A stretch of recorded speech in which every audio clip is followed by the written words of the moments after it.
Sweat Equity Podcast and streaming show. What, you got a new soundboard? No, Eric? You can't just start the show with expecting me to do the soundboard. When you think I'm zigging, I'm zagging, baby. That's how we do it. Vin Some and people Vigor. call me cool, Eric. Yeah, Don't you girl. forget it. We've got our homie repeated guest, Dean Akers, 69 years old. Just fun fact. Right.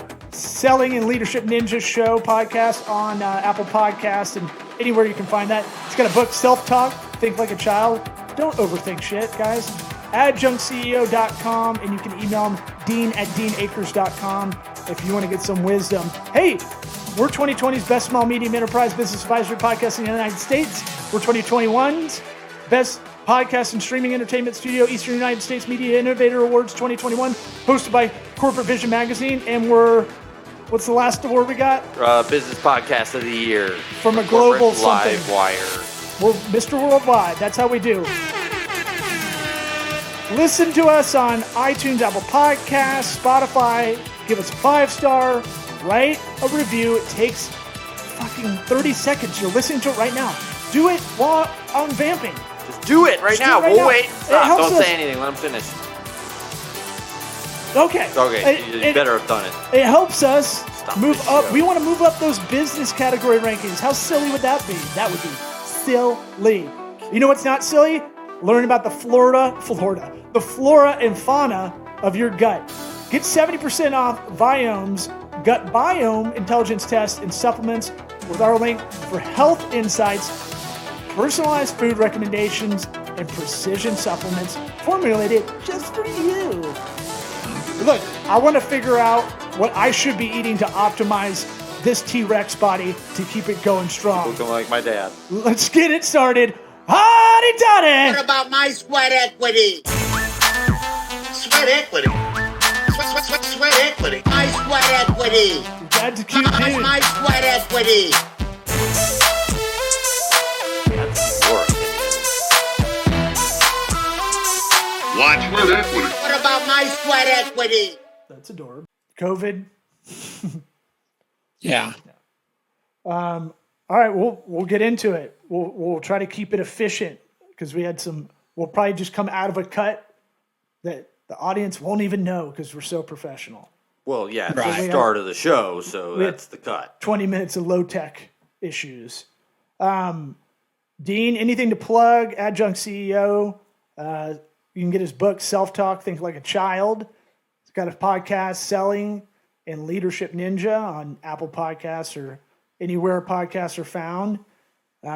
Those are great for a lot of people that need a 10-minute podcast episode refresher, I would say. With video With video. on the podcast app. Ironically, Yep, we don't got- have you got on that. video. You figured that totally out. got that going.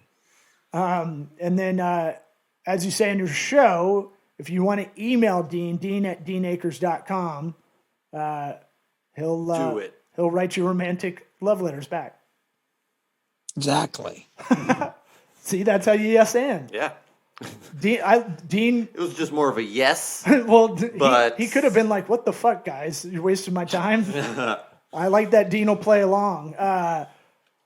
So we had breakfast a couple weeks ago, and you kind of left me with a cliffhanger because I had to run, and you were telling me a story about someone was saying you were a consultant, and you said you're not a consultant, and Right. and I failed because you're a teaching kind of professor of sorts, and when you ask questions in discussion, I think our win rate is maybe 1%. Yeah, you were talking about we were messing with you, Dean. I feel like you mess with us anytime you ask a question.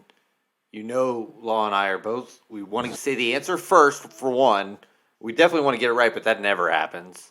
We could try to. We even know the answer sometimes and go, I don't know. Yeah, and we'll say the wrong one anyways. But that's actually how my entrepreneurship teacher was. But it sticks with you.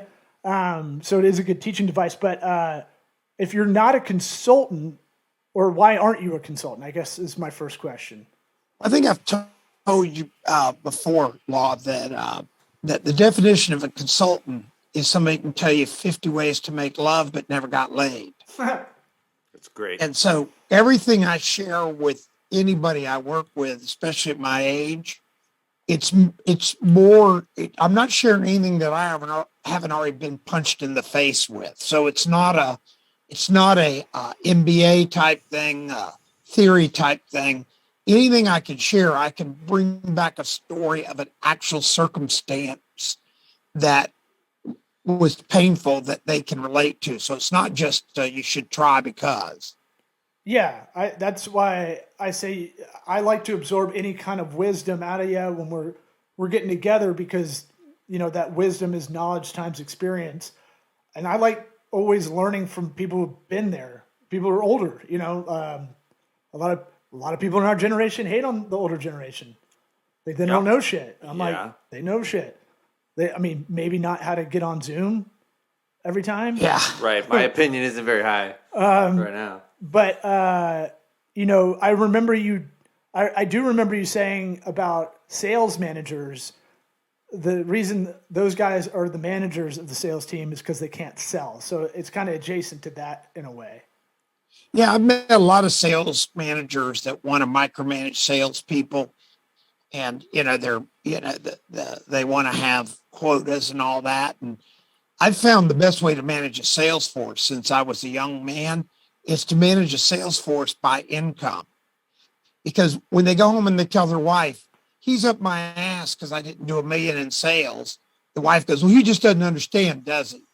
But when they go home and go, he's up my ass because I didn't make 200 grand, the wife just slaps him upside the head. So I manage Salesforce through their income has always been one of the things that has been made my sales team successful. And I'm very transparent with the team because I make all the commissions, it's the same. So one guy or girl doesn't get a different deal. And then we teach them how to make a lot of money. And when they make a lot of money, they get to be better salespeople. So, Dean, how much of management is managing the spouses? Well, I think what it is I don't know if it's management. It's your team. Your team is a 24/7 person. In other words, they don't go into a freezer when they leave your office and frozen into cryogenics and then unfrozen at 7 a.m. and come back. Not So yet. they're really, Not yet. We're working exactly. on that. Demolition man, salesman. Exactly. Salesman. There's some crazy, factory in so China no matter, that's working on it. Mm-hmm. I actually had a meeting with the CEO today, and I was telling him one of the most impactful things I ever did was I had a guy quit my company years ago. This was back when I was in my 30s. And I was a big freak for personal touches to the house. I'd send the wives, a thank you note for everything they do. I'd keep them abreast of how their husbands and their kids, I knew everything about them. And I had this one guy quit. And my vice president in the Orlando area says, hey, Gordon quit today. And I went, oh my God. I mean, nobody quit our company. They just didn't. And so I said, well, tell him we wish him the best. He went to work for Goodyear for more money. That's what they told me. That night, my phone rang, true story. It was Gordon's wife. And she said to me, Mr. Akers, this is Gordon's wife. He came home and told the family that he quit today for more money. And I'm calling you personally on behalf of our family to say, can he stay? And I said, of course, we love him. But that isn't even the story, Law. But that vulnerability of that kind of interaction between the marriages is wild to me. But yeah. Oh, and listen to how crazier it got. 6 months, and that's not the story. Here's where the story lies. This is, if you said that, they go, oh, you just have people that like your company. I went up 6 months, 8 months later, and I was in Orlando, and I had a meeting the next morning, so I spent the night, and I was at Gordon's location, and Gordon said, you got time to come by for a beer? Because I was staying at a hotel right by his house or right near there. So I said, sure. So I go by, or it's like 7:30 at night. We walk in, his wife gives me a hug, and she puts me in her, in the little living room in a Barca lounge, lounge chair, the daddy chair. On the coffee table. You cannot make this crap up. On the coffee table was one of my handwritten notes to their family thanking him for all the support that they gave Gordon in a freaking frame from 6-8 months before. Uh-huh. So that was a trophy. We would laugh and say, "Oh, that's corny as shit, Dean." We underestimate how much and how important even today appreciation and engagement is with our team members at whatever level you're at. Yeah, you're like a relationship. You don't want to say ninja because he already has the sales ninja. Yeah, well, But I didn't want to say ninja. relationship marketing because that's kind of not really why you do it necessarily, but it has desired results that are similar, but it's not why you do a lot of these touches, as you call it. You know, in a marketing funnel, you might hear it referred to as touch points, but it's one of those things where, and I want to ask you about your new secret weapon touch point that you put on your podcast and told me at breakfast, but I find it interesting. But I think what it really is sincere gratitude on both sides that you're kind of putting out there. Well, everything I do, by the way, is very sincere, not looking for feedback. But what I did find as a very, very young man, your family, again, if you were put in a cryogenic state at the end of the day and then unfrozen in the morning, this probably wouldn't be true. But you have so much interaction with your family. And I'll hear today, my favorite thing, I actually had a breakfast or lunch with the CEO today, and we're talking about this. He goes, "Well, you know, he's older, not as old as I am," but he goes, "People just don't care. You know, they're not as engaged as we were." And I looked at him, Law, and I looked at him and I said, "You're crazy." And he goes, "What do you mean?" I go, They're way more engaged than we were." And you'd have thought this guy thought I was crazy. And guess how I proved it to him? And after I shared it with him, he goes, "Oh my God, I've never looked at it through those lenses." And you're 110% right. You know what it was? Instagram, Facebook. Farmers only. Blackpeoplemeet.com. So yeah, sort of, but all kidding aside, all kidding aside, seriously, I mean, if it helps. Mine were real answers. I don't Law made it a joke. Law didn't take it seriously. We are the number one business comedy business podcast out there. We need a little more business than comedy. I mean, at the end of the day, what really happens to people is they want to be engaged. Mm-hmm. And what happened with us, when I went home at 5:00, when I was in my 20s and even my 30s, when I got in my car, we had AM radio. FM was a couple stations, but not very many. We have that. You had AM radio. Yeah. You had 2.5 TV channels in Tampa, Florida. 2.5. And that's because if the weather was right, you got channel 10 on your TV. There was no such thing as cable. Mm-hmm. And when you went home at 5:00, guess who could get a hold of you? Nobody. Whoever called Exactly. I got one. Boom. Nailed it. Boom. He's on the Stick board. a fork in it. Stick a fucking fork in it. Yeah, In nobody. this show. Leader in the clubhouse. But what happens is that when you understand that, you understand that these young folks, even like yourselves, you guys we're sitting here talking on a computer at 7:40 at night, just talking with videos. I mean, this is insane. Back at 7:40, I'd be hammered drunk or something, when I was in my 20s, not because there wasn't anything else to do. You think we're sober? Yeah. Yeah, exactly. Yeah, no, agreed. There's more outlets, and it doesn't mean that the touches aren't there. They're different touches. Yeah. They're digital touches. Well, now. When they're real, they're more important. They mean more. And this is adjacent to a story you had that I've heard a few times, but you've talked about, I kind of believe the older generations will always hate on the younger ones, right? But you don't see millennials, the word millennials, as a pejorative. You have a podcast episode that's about how there's a lot of positives to this generation. We're older millennials. We're probably the older range of that. And can you elaborate on this kind of generational hypocrisy? You know, Well, first off, we have more noise than ever. You know, we Right. have noise. You know, you have 24/7 news channels, plural. You have you have podcasts. I mean, look at Joe Rogan. He's getting roasted by some music artists that I guarantee you, when they were in their 20s, were stoned out of their mind, being crazy and everything else. Now they're roasting him. It's just there's so much noise nowadays. Before, you didn't have any of this noise. And the noise is still the minority. It's still the minority. And I work with so many young people, and I can tell you, I haven't met a young person yet that sits back and goes, I really want to figure out how to be a loser. I mean, I really haven't. right.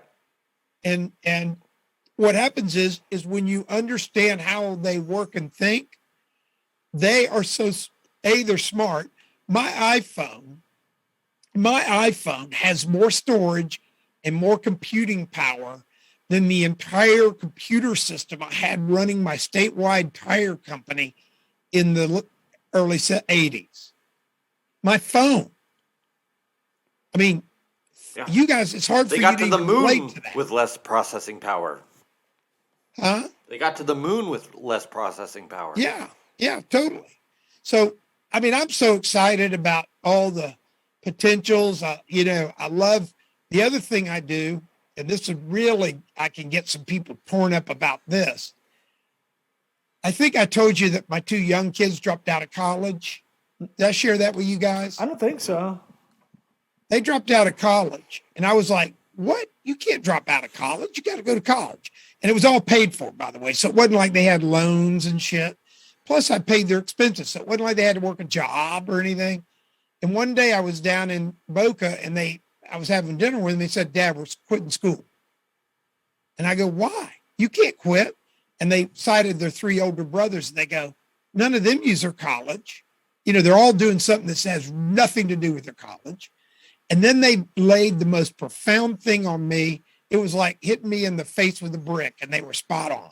They looked at me and go, Dad, we can learn anything we want on YouTube. Yeah. I am 110% with them. We Totally. learned a lot of our professional skills just by slugging it out. It won't be long before college is seen as a scam. Where it's like, What do you mean? Look at these kids that go to college and have hundreds of thousands of dollars worth of debt. Right. Yeah. And no real marketable skill when they get out of there. And the skills that job providers want to see are done for free online as an assessment on LinkedIn. Like, that's what they want to see. They want to see that you can actually do a job, that they have, not that you finished college, that you showed up to all the classes. And underwater TIG welder makes $130 an hour. Yeah. Now, here's another thing. The other thing about getting work, I'll have people, they go, well, I can't get a job. They're not calling me back. And I go, well, you're sending resumes through Indeed and all these different places. Everybody, this is a big, bold statement. Anybody I've helped, when they told me where they wanted to go to work, first I get them a box of business cards. You know how many people do not have a box of business cards? Most. Yeah. I get them a box of business cards. It costs $10 on Got Print or Vis, any of those places. I get that. That counts. I got a question. That was not the actual answer, though. Yes. I got it right. He said yes. So I get them a business card, and I go, you go to the office and you ask to meet the frickin' CEO. And when the person at the desk goes, may I tell them why you're here? And they say, this is the company I'm working for, and I want to introduce myself. If they say, go to HR, forget it. Don't even talk to them. You want to talk to the head guy. He probably isn't going to talk to you. I had one of my guys go to Raymond James, and he couldn't he wanted to meet Tom James. And the secretary came down, they go, well, Mr. James, blah, blah, blah. And he says, this is the company I want to go to work for. He wrote Tom James' secretary a note back, wrote Mr. James a note back saying this, I'm so excited to meet these two people by name, and I'm so excited to work for the company. 1 week later, he got a call from the CIO of the company that hired him, not interviewed him, hired him, 6-figure job. Gumption and putting yourself out there. And separating yourself. Manifest destiny. Well, yeah, it is all those things, right? It's, you've kind of been a good teacher for us about reminding us of some of these things that were old school for a reason, and people used to do them for a reason, and now we should go back to them because it differentiates yourself. Can I make another comment that's interesting? Yeah. Guys my age that say old school, or you'll say old school. When I was in my 20s, nobody did it then. Oh, really? Because Yeah. in my head, I imagine a Mad Men era of just people, just like, Honey, I got tons of thank you cards to write. I can't talk right now. I walked around and tried to get a job all day. Right. No, what they did in my era, what they would do is they'd go to an office and the secretary would hand you an application and you'd fill it out sitting in the lobby. There was a company I was CEO of. This is a perfect example. We had a hiring freeze in a recession, a hiring freeze. People would come in and get an app or whatever.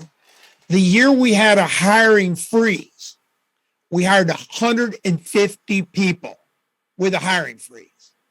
So if you had come to our front desk and said, y'all hiring? Guess what our receptionist would have said? Yes. We just hired 150 people. No, she would say, Technically, yes. We have a hiring freeze.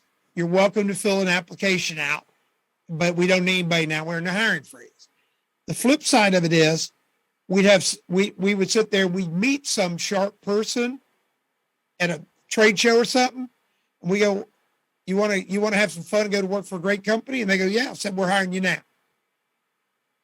We had a hiring freeze, but we hired 150 people the year we had a hiring freeze.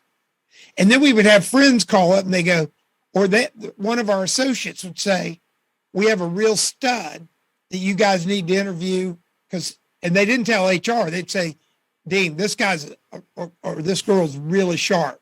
So I'd go have lunch with them, and guess what? They were really sharp. You know how many times I hired them? Every time. Is it because the opportunity of real talent or driven people is too good to pass up? It's probably that. It's maybe D. It would be all the things above. When you hyper grow a company, you grow it through people. And people don't, a lot of CEOs, these little mom and pop CEOs think it's competitive and all that other nonsense. They're their biggest problem. And that, if you've listened to my podcast, I ran on this all the time. Yeah, I've got a question about that. What's competitive, Dean? What part of it is competitive that you're talking about? Well, everybody thinks their business is competitive. Like the competition. And big versus small. Okay, I got you. I didn't know if you meant the hiring of trying to find good people. All the above. Can you tell? So the biggest problem for small entrepreneurs is themselves. Right. Yeah, I agree with that. And they're not reassessing, right? If you can regale us with the hardware store owner friend of yours. Oh, yeah. Yeah. That's a good. That's a classic. Yeah. Yeah. I was at a hardware store one day and he was this guy. I knew him because he was right where we lived. And he was bitching about Home Depot and Lowe's that was just getting ready to open in South Tampa. And he goes, those guys, they're so cheap. They're going to put us out of business and everything. And I said, no, they're not. You're going to put yourself out of business. He goes, no, they have price cheap. So I went and I took 10 SKUs. We walked around this hardware store. I said, give me that screwdriver. It was like a Stanley. So it was a name brand. And I took the prices and then I went to Lowe's and Home Depot. Every item, he was substantially cheaper than those two. So who was putting who out of business? He was putting himself out of business. Yeah, he didn't. That's why you wrote a book called Self-Talk. Ooh, get it on Amazon. Get around. Get rid of that radio noise. Nice, smooth plug. No, but you like that? No, but I appreciate the plug. But that's exactly it.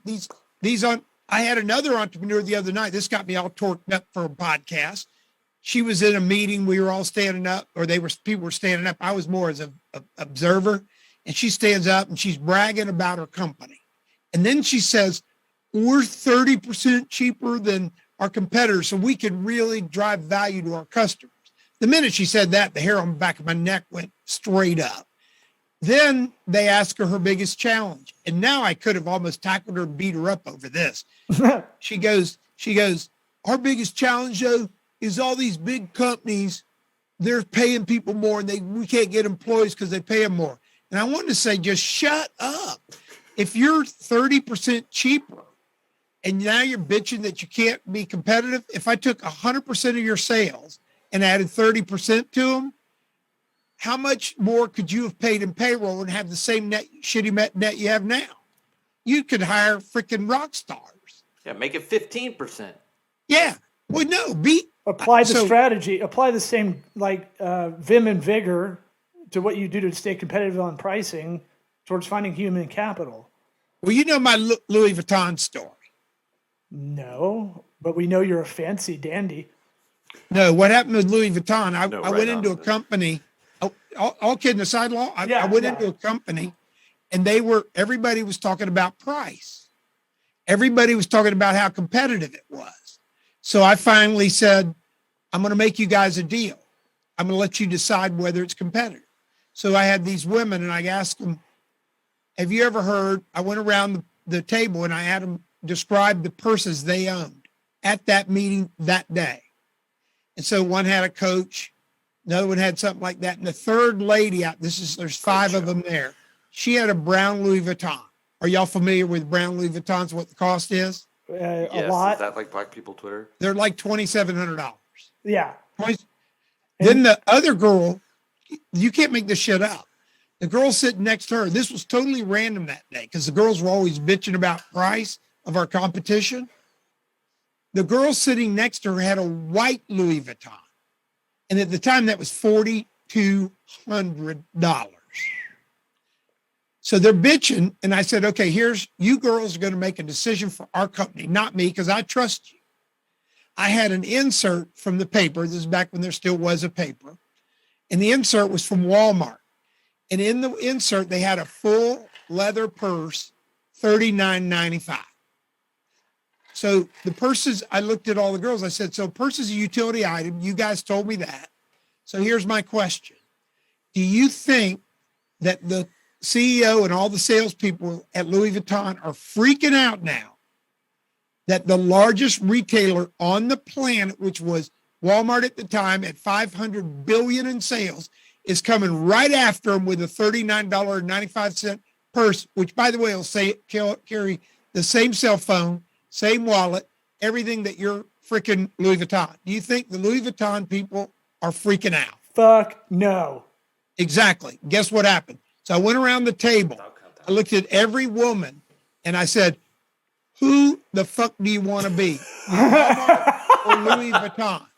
What year was this? Yeah. This is a true story. What year was it? You need a Catch Me If You Can biopic about your life of all these stories. Tom Hanks plays an HR rep trying to catch onto the next job. I'll get him at that one. Sir.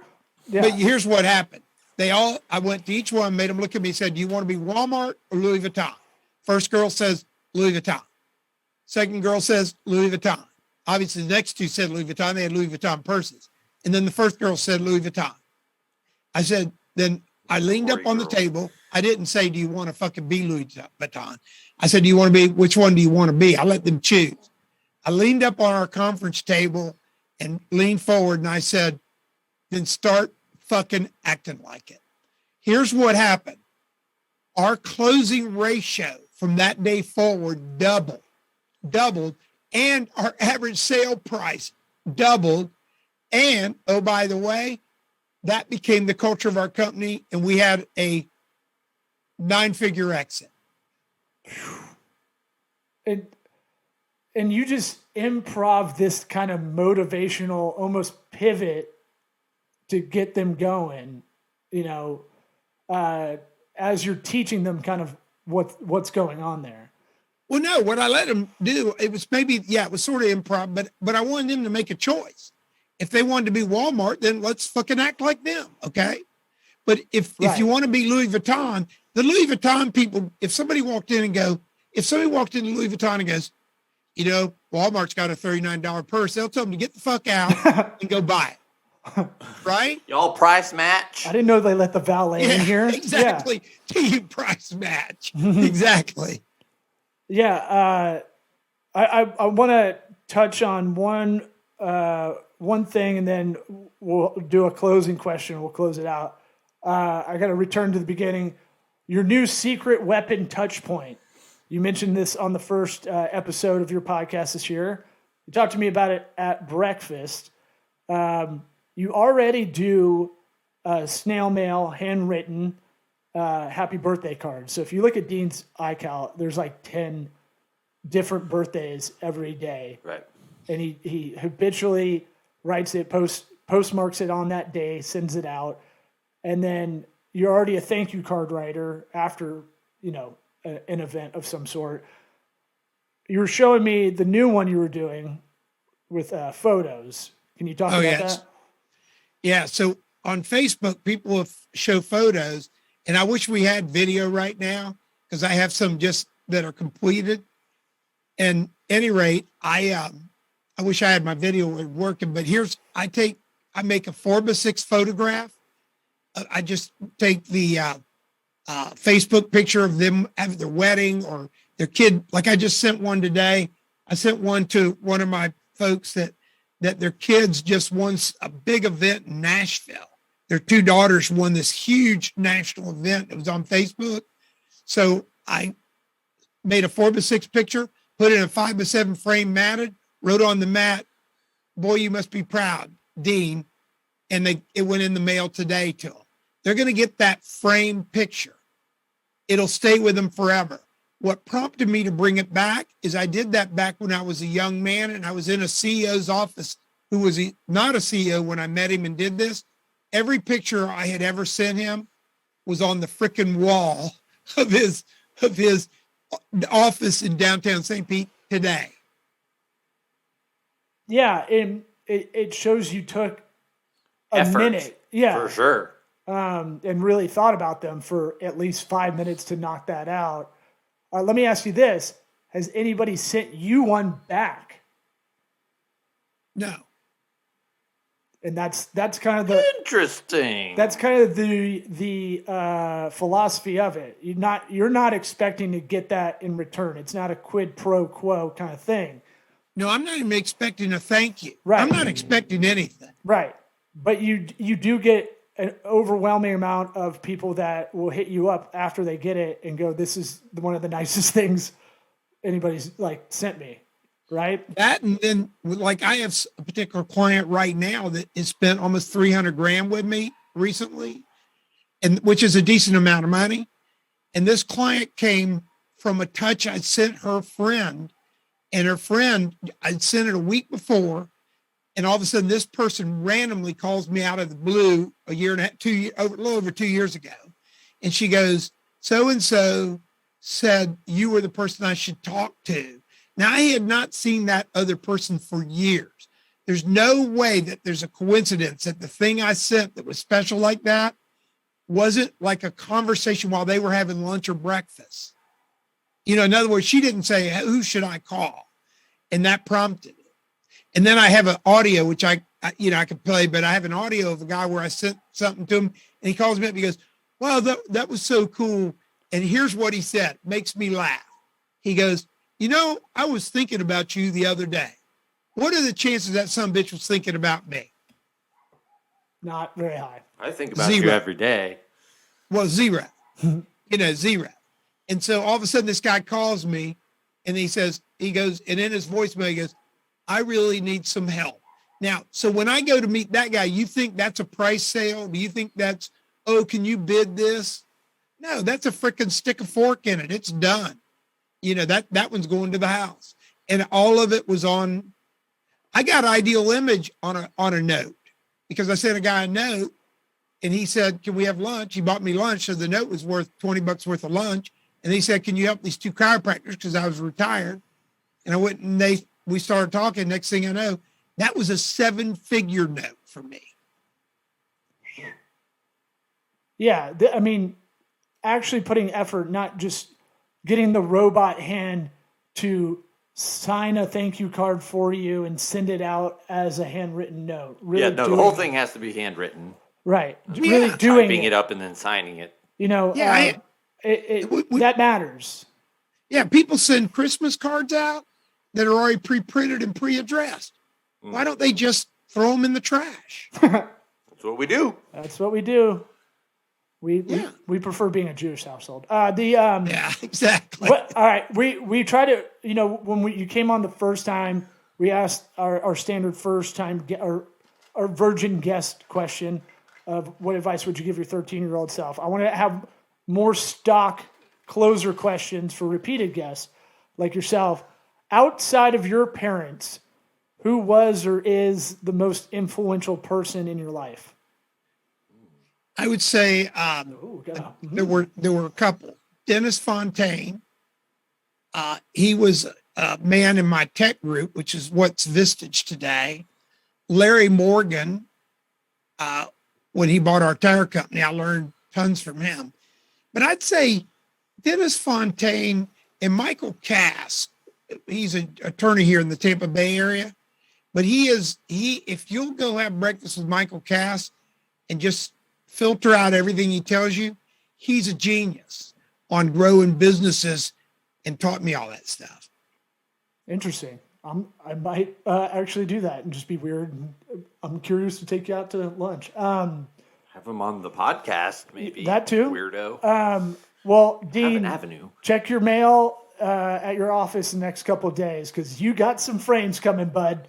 Dude, I love both of you guys. I put them in the mail. Oh, they're in the mail. Okay, they're in the mail. Yeah, they're coming your way. way. Love you too, Dean. Because I knew no one has sent you one before, and you've probably sent 100 out. But I think you guys, both of you guys are entrepreneurial. It's fun doing podcasts. Like you say, I've got my podcast, The Sales and Leadership Ninja, and I've got hundreds and hundreds and hundreds of thousands of downloads. And, it's been heard all over the world, and I get emails every week. And, I've got sales companies that actually use that podcast for their sales meetings. So I'm really... nothing beats the discipline and fundamentals you put out there, and you hammer it home because you've been there. There's so many managers who want that sort of organic kind of just talking points sort of thing that to get Six an Sigma in inspiration here. for the day, something to get you going, just a little tidbit. It's perfect. Can I share one more thing? Yeah, of course. One of the things that has gotten to be a total mission for me now, I've gotten so crazy about it, is teaching people how to monetize their passion. Because we're all told to go get a job, and I've got all these young people, when they come clean with their passion, which is hard to get them to come clean because they'll sit there and go, well, I like working. I go, bullshit. What's your passion? And when they finally come clean, and it could be anything from, I'm working with some people that love music, but they're working in a bank. Are you freaking kidding me? I've got one guy that his passion was skateboarding. I think I've shared that with you, Law. Mm-hmm. His passion was skateboarding, and I got him to monetize skateboarding in a big way. And there's so many opportunities today to monetize that were not available when I was your age because you just went and got a job. The fact that we can have a show, you can do a show and put it out across the world on all these different platforms, and if you get some legs with it, suddenly you're rocking. It's a mitzvah. You're right, and we should be. Yeah, don't look at me like that because I'm throwing some Yiddish out there. We should be know great. What that means. We should be grateful for these things that we have, like you're talking about, and utilize it. You're only on this blue marble so long, so use all the time you got. Well, here's the thing that's really cool, and I don't want this to be taken as a derogatory statement. It just happens to be a fact. Mm-hmm. In the business world and in the world of success, we're by and large, you're running with slow people. So, that old story about the two people sitting in the jungle, and out jumps a huge Bengal tiger. And the one guy reaches over and starts lacing his tennis shoes up, and he goes, hell, you can't outrun a Bengal tiger. He looks at me and goes, don't have to. Just have to outrun you. I like it. I like it. That's a good way to close this out. Thanks for coming back on. We'll get breakfast soon. Yeah, and sorry about the technical. We'll figure this out and maybe do one again sometime. Absolutely. All good. For sure. Talk to you soon. See you around, brother. Thanks, Love you guys. Love you too. Bye-bye.